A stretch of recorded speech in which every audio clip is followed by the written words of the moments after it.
السلام علیکم معزز ناظرین، کیا آپ نے کبھی سوچا ہے کہ وہ پہلا انسان کون تھا جسے زمین پر بھیجا گیا، اور کیوں فرشتوں جیسے مقدس مخلوق نے ایک بشر کو سجدہ کیا؟ یہ ایک ایسی کہانی ہے جس میں عظمت، حسد اور نافرمانی ہے، اور پھر توبہ کا ایک لازوال سبق ہے۔ ناظرین، یہ وہ جنت تھی جہاں سب کچھ جائز تھا سوائے ایک حکم کے، لیکن اس ایک حکم کی خلاف ورزی نے تاریخ کا دھارا بدل دیا۔ ناظرین، کیا آپ جانتے ہیں کہ وہ کون تھا جس نے پہلی انسانی جوڑی کو بہکایا، اور اس نے کیا لالچ دیا جس سے انہیں جنت سے نکال دیا گیا؟ اور پھر ناظرین، وہ کون سے کلمات ادا کیے جن سے اللہ تعالیٰ نے ان کی توبہ قبول فرمائی؟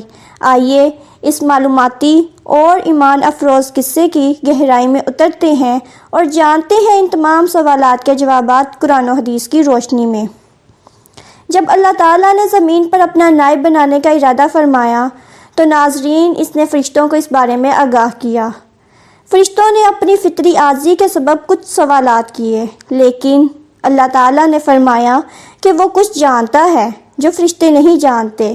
پھر اللہ تعالیٰ نے حضرت آدم علیہ السلام کو تمام اشیاء کے نام سکھائے اور ان کے علم کی فضیلت فرشتوں پر ظاہر کی۔ قرآن مجید میں ارشاد ہے، اور جب تمہارے رب نے فرشتوں سے فرمایا کہ میں زمین میں ایک نائب بنانے والا ہوں، انہوں نے عرض کیا کیا تو اس میں ایسے شخص کو بنائے گا جو فساد کرے اور خون ریزی کرے، اور ہم تو تیری تسبیح اور پاکی بیان کرتے ہیں۔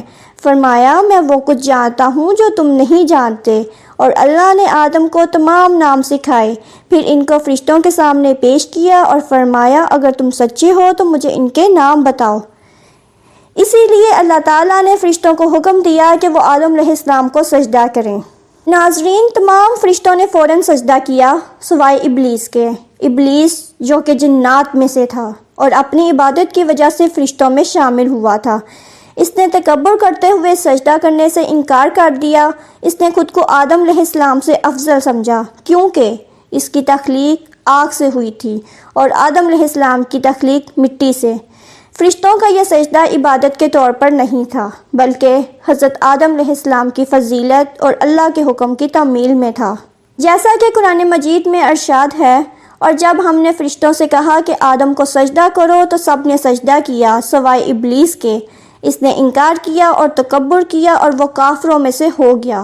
اس نے فرمایا، تجھے کس چیز نے سجدہ کرنے سے روکا جبکہ میں نے تجھے حکم دیا تھا؟ اس نے کہا، میں اس سے بہتر ہوں، تو نے مجھے آگ سے پیدا کیا اور اسے مٹی سے پیدا کیا۔ تو ناظرین، ابلیس کو اس کے غرور و تکبر کی وجہ سے جنت سے نکال دیا گیا اور حضرت آدم علیہ السلام جنت میں رہنے لگے۔ جب اللہ تعالیٰ نے حضرت آدم علیہ السلام کو تنہا پایا تو ان کے لیے ایک ساتھی پیدا کرنے کا ارادہ فرمایا۔ قرآن مجید میں ارشاد ہے کہ اللہ تعالیٰ نے حضرت حوا علیہ السلام کو حضرت آدم علیہ السلام ہی سے پیدا کیا۔ مفسرین بیان کرتے ہیں کہ جب حضرت آدم علیہ السلام سو رہے تھے تو اللہ تعالیٰ نے ان کی بائیں پسلی سے حضرت حوا علیہ السلام کو تخلیق کیا تاکہ وہ ان کے لیے سکون اور محبت کا باعث بنے۔ اس طرح پہلی انسانی جوڑی وجود میں آئی۔ جیسا کہ قرآن مجید میں ارشاد ہے، اے لوگو، اپنے رب سے ڈرو جس نے تمہیں ایک جان سے پیدا کیا اور اسی سے اس کی بیوی کو بنایا، اور ان دونوں سے بہت سے مرد اور عورتیں پھیلائیں، اور اللہ سے ڈرو جس کے واسطے تمہیں ایک دوسرے سے سوال کرتے ہو اور رشتوں کا پاس رکھو، بے شک اللہ تعالیٰ تم پر نگہبان ہے۔ ناظرین، جب اللہ تعالیٰ نے حضرت آدم علیہ السلام کو اور حضرت حوا علیہ السلام کو جنت میں رہنے کی اجازت دی اور انہیں تمام نعمتوں سے نوازا، لیکن انہیں ایک خاص درخت کے قریب جانے سے اور اس کا پھل کھانے سے منع فرما دیا۔ ابلیس جو اپنی نافرمانی کے سبب جنت سے نکال دیا گیا تھا، اس نے ان دونوں کو بہکانے کا منصوبہ بنایا۔ اس نے وسوسہ ڈالا کہ اس درخت کا پھل کھانے سے وہ فرشتے بن جائیں گے یا ہمیشہ سے جنت میں رہیں گے۔ ایسا کہ قرآن مجید میں ارشاد ہے، اور اے آدم، تم اور تمہاری بیوی جنت میں رہو، پھر جہاں سے چاہو کھاؤ اور اس درخت کے قریب نہ جانا ورنہ تم ظالموں میں سے ہو جاؤ گے۔ پھر شیطان نے ان دونوں کو وسوسہ ڈالا تاکہ ان پر ان کی شرمگاہیں کھول دے جو ان سے چھپائی گئی تھیں، اور کہا تمہارے رب نے تمہیں اس درخت سے صرف اس لیے منع کیا ہے کہ کہیں تم فرشتے نہ بن جاؤ یا ہمیشہ زندہ رہنے والوں میں سے نہ ہو جاؤ، اور ان سے قسم کھائی کہ میں یقیناً تمہارا خیر خواہ ہوں۔ پھر ان کو فریب سے نیچے اتار لیا۔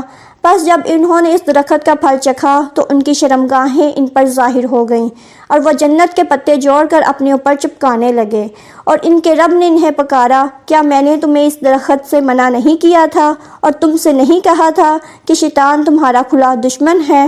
تو ناظرین، جب حضرت آدم علیہ السلام اور حضرت حوا علیہ السلام نے اللہ تعالیٰ کی نافرمانی کی تو اللہ تعالیٰ نے انہیں زمین پر آنے کے بعد حضرت آدم علیہ السلام اور حضرت حوا علیہ السلام کو اپنی غلطی کا شدید احساس ہوا۔ انہوں نے اللہ تعالیٰ سے سچے دل سے توبہ کی اور مغفرت طلب کی۔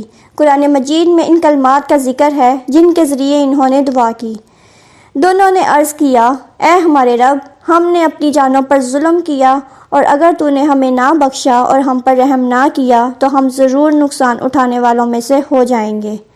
ناظرین، حضرت آدم علیہ السلام اور حضرت حوا علیہ السلام کا یہ قصہ ہمیں تکبر سے بچنے، اللہ کے حکم کی تعمیل کرنے اور توبہ کی اہمیت کو سمجھنے کا درس دیتا ہے۔